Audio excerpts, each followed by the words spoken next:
নমস্কাৰ। আজি নতুন ৰেচিপিটা ট্ৰাই কৰিছিলোঁ, ভাবিলোঁ আপোনালোকৰ লগত শ্বেয়াৰ কৰোঁ। আৰু সম্পূৰ্ণ ৰেচিপিটো মই আজি বাৰু শ্বেয়াৰ কাৰণে এইটো ভিডিঅ'ত বনাই চাইছিলোঁহে, প্ৰথমবাৰ যিহেতু বনাইছিলোঁ। আৰু এনেকুৱা সৰু সুৰা কামবোৰ কৰি অকণমান ভাল পাওঁ আৰু আপোনালোকৰ লগত তেনেকৈ শ্বেয়াৰ কৰিও ভাল পাওঁ। তো কৰোঁ আৰু সৰু মানুহ যিহেতুকে সৰু সুৰা কামবোৰতে আমি নিজৰ সুখবিলাক বিচাৰি পাওঁ। আৰু যিহেতুকে আজৰি টাইমত কিছুমান কাম কৰিও ভাল লাগে। আৰু যদি আপোনালোকৰ ৰেচিপিটো লাগে আপোনালোকে কমেণ্ট কৰি জনাব, যদি লাগে মই বাৰু দিম বাৰু। আৰু কেতিয়াবা বাৰু মই আপোনালোকৰ লগত শ্বেয়াৰ কৰিম বাৰু ৰেচিপিটো।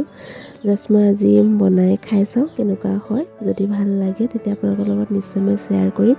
আৰু দেখাত বাৰু বস্তুকেইটা ইমানো এটা বেয়া হোৱা নাই চাগে, কেনেকুৱা হৈছে বাৰু তথাপিতো আপোনালোকে জনাব। যদি ভাল লাগে এটা প্লিজ লাইক কৰি দিব। আৰু যিহেতু কাহ হৈ আছে, মাত্ৰ অকণমান ভঙা হৈ আছে, আৰু কি কৰিম আৰু চৰ্দি বতৰ বুলি ক'ব পাৰি। এইকেইটা বতৰত মোৰ কাহ চৰ্দিবোৰ থাকেই আৰু মুঠতে, আৰু কি কৰিম, বতৰ ছিজনৰ বেমাৰ বুলি ক'ব লাগিব। আৰু ভিডিঅ'টো আপোনালোকে শেষলৈকে চাব আৰু কেনেকুৱা লাগিলে জনাব। তো নতুন এটা ভিডিঅ' লৈ আনিম আৰু সৰু সুৰা কেতিয়াবা কিবা কিবি ৰেচিপি শ্বেয়াৰ কৰোঁ বাৰু। ইমান বনাত এক্সপাৰ্ট নহয়, তথাপিতো ট্ৰাই কৰোঁ আৰু বনাবলৈ। কেতিয়াবা কেনেকুৱা লাগিলে জনাব। যদি ভাল লাগে প্লিজ এটা লাইক কৰি দিব। আৰু নতুন ভিডিঅ' চালে প্লিজ চেনেলটো ছাবস্ক্ৰাইব কৰি দিব। আৰু কাষতে থকা বেল আইকনটো প্ৰেছ কৰি কিন্তু অল কৰি দিবলৈ নাপাহৰিব। এয়া দেখিছে ৰেডি হৈ গ'ল।